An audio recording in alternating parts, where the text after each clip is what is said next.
सोने की कीमतें फिर से आसमान छू रही हैं। सिर्फ भारत और चीन ही नहीं बल्कि दुनिया के बड़े केंद्रीय बैंक भी अपने भंडार में सोना जोड़ रहे हैं। अगर आप सोच रहे हैं कि इसका मतलब क्या है तो इस वीडियो को बहुत ध्यान से सुनिएगा।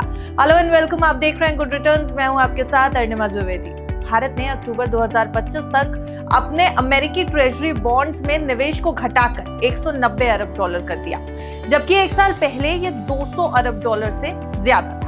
और इस खाली जगह को भरने के लिए भारत ने लगभग 5 टन सोना खरीदा है। वहीं चीन ने भी मार्च 2025 में लगभग 5 टन सोना अपने रिजर्व में जोड़ा, अपने भंडार में जोड़ा। इसके अलावा कजाकिस्तान और सिंगापुर ने भी 4-4 टन सोना खरीदा।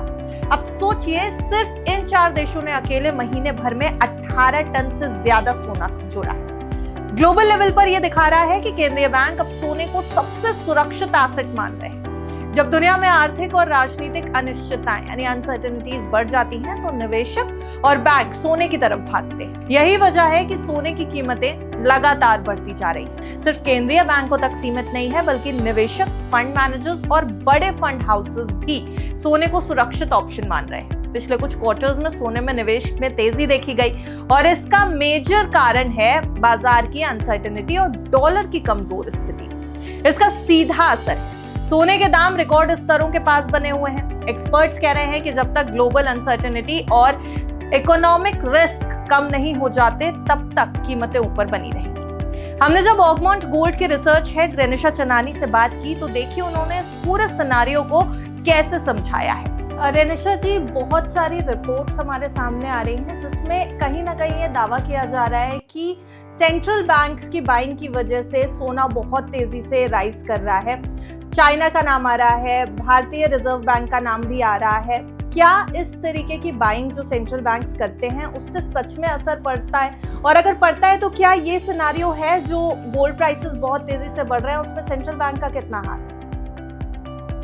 जी बिल्कुल, आप ठीक कह रहे हैं कि सेंट्रल बैंक्स का बहुत बड़ा हाथ है इस रैली में, because central banks are buying gold with both the hands. उनको जो भी प्राइस डिप मिलता है, जो भी लेवल हो, वो बाय कर लेते हैं। They don't see price level क्या है। इफ दे हैव डिसाइडेड कि अपना उनका जो रिजर्व्स है उसका ये सर्टेन परसेंटेज गोल्ड में होना चाहिए, तो वो उस लेवल तक वो लाके ही रहेंगे, whatever the price is. They are not concern about the price. तो पिछले 3-4 सालों से हम देख रहे हैं लगातार सेंट्रल बैंक्स 1000 टन से ज्यादा बाइंग कर रहे हैं गोल्ड एवरी ईयर।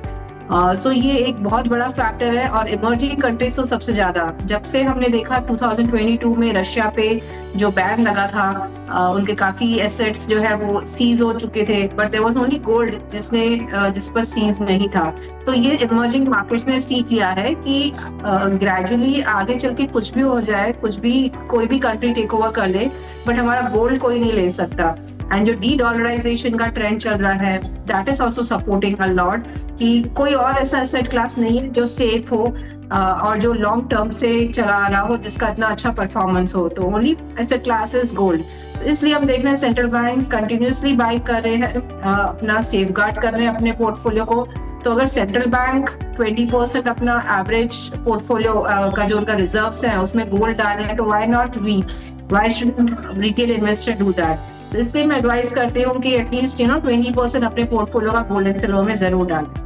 तो अगर आप भी सोच रहे हैं कि निवेश करने का सही समय कब है तो जान लीजिए कि दुनिया के सबसे बड़े केंद्रीय बैंक पहले ही ये कदम उठा चुके हैं। सोना सिर्फ इन्वेस्टमेंट का एक जरिया नहीं है बल्कि सुरक्षा की गारंटी बनता हुआ दिखाई दे रहा है। लेकिन याद रखिए, जब बड़े खिलाड़ी इस दिशा में कदम बढ़ाते हैं, छोटे निवेशक भी इसका फायदा उठा सकते हैं। सोने का ये रुझान सिर्फ अभी नहीं, आने वाले समय में भी जारी रह सकता है। लेकिन फिर भी हम आपको यही कहेंगे कि एसेट वॉलेटाइल है। गोल्ड और सिल्वर दोनों में उतार चढ़ाव बना हुआ है और एक्सपर्ट्स भी सलाह यही दे रहे हैं कि किसी भी निवेश से पहले अपने फाइनेंशियल एडवाइजर यानी निवेश सलाहकार की राय जरूर ले लें। आप देखते रहिए गुड रिटर्न्स।